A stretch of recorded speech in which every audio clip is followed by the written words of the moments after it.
আপনাদের সকলকে আমি নমস্কার জানাই। আমি শ্রী রাজ জ্যোতিষী বিশ্বনাথ চক্রবর্তী। আজ আপনাদের সাথে যে বিষয় আলোচনা করব, যাদের খুব অর্থ কষ্ট হচ্ছে, আপনারা অর্থ কষ্টের জন্য এই ছোট্ট কাজটি করবেন। কাজটা একটু শক্ত আছে, কঠিন আছে, কিন্তু এই কাজটাকে আপনাদের করতে হবে।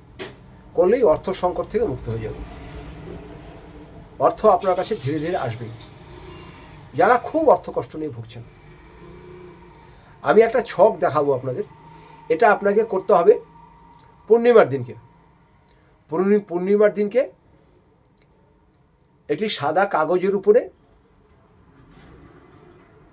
লাল পেন দিয়ে আপনারা এটাকে আঁকবেন। লাল পেন দিয়ে ঘরগুলো এঁকে নেবেন। কিন্তু যে অঙ্কগুলো লিখতে হবে সেটা হচ্ছে, আপনারা একটু কেশর নেবেন।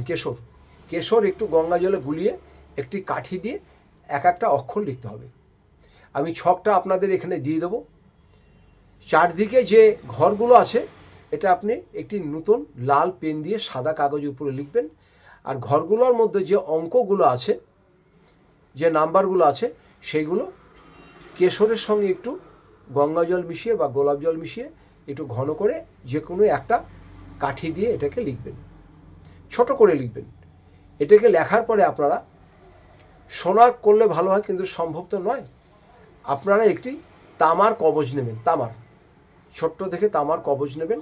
কবজ নিয়ে পূর্ণিমার দিনই ওটার ভিতরে আপনাকে ওই কাগজটা যখন মুড়াবেন, যখন আপনারা ওই কবজের মধ্যে ভরবেন, তখন একটি লবঙ্গ ওর মধ্যে মুড়িয়ে দেবেন।